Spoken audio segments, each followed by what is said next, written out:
This whole thing started out because I was wanting something that would cater more for hummingbirds. And after looking some stuff up, I got inspired by the videos on Robbie and Gary Gardening Easy channel, where she shows all these different ways to make fountains, and hummingbirds come right up to them. So drawing from her channel and browsing for a good pump on Amazon, I made my own version, except so far I actually haven't seen any hummingbirds use it, not yet anyway. I'm still hoping, but that's okay, because with the help of my Blink cameras, I have seen a lot of other things. So bluebirds have come, cardinals, goldfinches, a big old mockingbird, a brown thrasher, and then at night a raccoon has come like almost every evening. And then once I saw its little family scamper by, and then a fox has come. So while this hasn't gotten hummingbirds yet, and again, I'm not giving up hope on that, it has supported a lot of other backyard animals, and it is so easy to make, and it doesn't cost a whole lot either. I've had so much fun with mine that I wanted to put one together for my mom so she could enjoy the wildlife, and I figured I would use this as an opportunity to show you all how to make your own. It's really not hard at all. I can do it, so you can do it.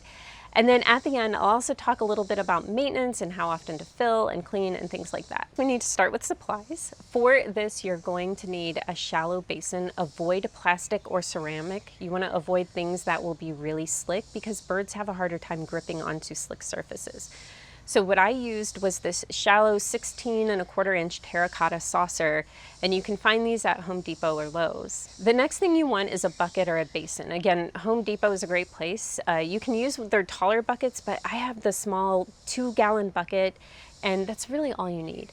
And then you want to pump. And don't get those floating solar fountains off Amazon. I have been suckered into buying a few of those, and they end up burning out. And I tested different ones. They end up burning out in just a few weeks, so they're useless. But what I got for this project was the 6.5-watt solar fountain pump, and it's a little more powerful. Well, it's a lot more powerful than those solar fountains that float around. When you're shopping for these, you just want to make sure it comes with that tubing, because that's what we're going to use. You'll also need drill bits for granite, one that is 5/8 inch, and then that way the tubing can fit through the hole, and then one that is 1/4 inch. I had a hard time finding these at Home Depot, so I ran over to Harbor Freight for them, and they're not expensive at all. You want a drill then as well. Goggles for safety, I really recommend that. You just don't know what will happen.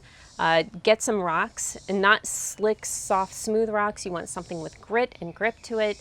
I just kind of shopped around the side landscaping beds for some rocks that I had in my yard. And then you want them different sizes. I found big and little ones. I don't recommend marbles. I did try marbles, but they're really light, and I'm afraid for the mammals that come at night that they'll become choking hazards. So stick with rocks.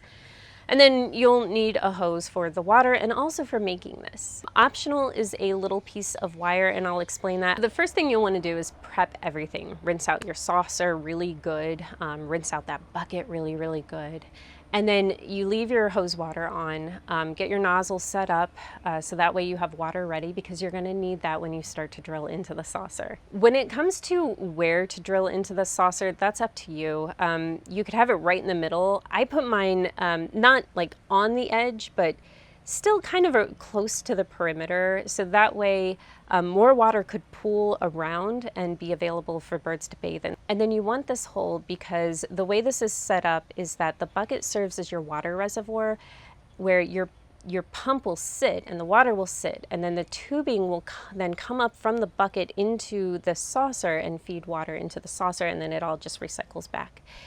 If you look close at my saucer, you'll see that I have a secondary hole in there. This is optional. I put this in there because the water wasn't draining back into the bucket from the single hole fast enough, and so it would overflow. So you'll want to test things out when you're done and with the first hole, and then you make the second hole if needed. So just to understand setup, what you'll do is on a hard surface, you will prop your saucer up on the bucket, because when you're drilling all the way through. You want your drill to go to the other side. Make sure it's steady on your bucket. To drill, you want your 5/8 inch drill bit put in your drill, and then you make sure the saucer is damp, and then you're going to go in at an angle and start really slow. You want to just start getting that hole going very slightly. As you get deeper, you can start going a little bit faster, building up speed. It does take a while. As you do this, keep adding water as you go. This helps keep things cool because the friction will heat up really quick. Adding water lets you also clear out some of that debris and see your progress. Once that's done, you're going to see the bucket and saucer has a lot of gunk in it. So again, you want to flush it out again with your hose, clean it out really, really, really good. Next, we set up the pump, and that's really easy to do. So you just follow a lot of the directions that are given in the kit. For the solar panel, you just stake that in the ground in a place where you're going to get a lot of sun and you're not going to mow around it or anything like that. And then you just plug it into your pump, and then you place your pump into the bucket. So your pump is set, your solar panel's set up, and it's all plugged in. You put the pump in the bucket, there's suction cups in there, so you just push down. And then you're going to feed your tube from the bucket to the saucer. Next, you're gonna stack rocks around the tubing, and like really it's just gonna sit like right on the rocks, and then it becomes kind of more of a bubbler that way. Here's where that metal wire comes in. Originally when I made mine, I didn't have anything holding that tube in place other than the rocks. And I made sure to stack them really steady so there wouldn't be too much movement. But then you have to lift the saucer and the tube would just fall out, or a bird would start bathing and move stuff around.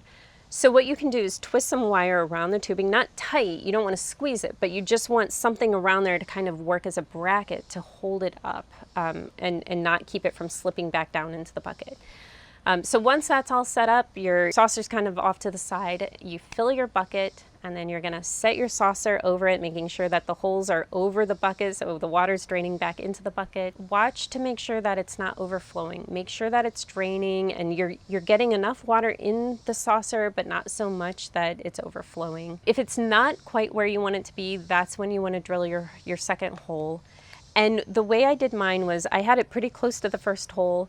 I used the 1/4 inch drill bit, and then I just, same exact way. You go in, you start at that 45-degree angle, and once you get like a little bit of a nick going, that's when you start to angle it more at 90 degrees and you can go faster. And then what I did was for that secondary hole, I have a flat rock available so I can kind of gauge how much water is flowing back. So you could have it completely exposed, but if you're not keeping water in your saucer, that's when you might want to slide a rock over it a little bit and maybe only expose half. As far as filling the bucket, so this is the maintenance part of it all.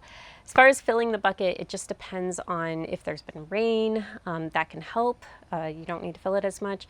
But if it's super hot, the water's evaporating quick, so I'll have to fill it more. But usually it's every few days. Because the water is moving, that helps keep things clean. But after about a week, for sure, the saucer gets gunky. So I scrub it out, and the bucket can feel a little slimy too. So you want to dump it all out. You want to hose it all out and scrub it really good. If you are allergic to bees, don't mess with refilling or cleaning during the day. Wait until sunset when the bees are not hanging around as much.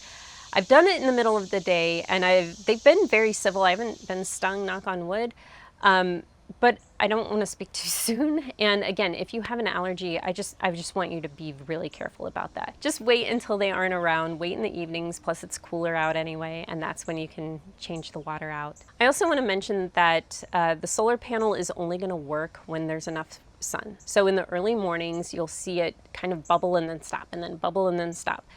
But once the sun is out and it's really shining, this is where it'll go, go, go. And the same thing goes for evenings. Once it's dark, there's no water movement. This whole process will inspire you, and it's really exciting. And then just pay attention to what's coming and really enjoy it. And if you get a chance, get those Blink cameras, because that's just another way to tell who's visiting, especially at night.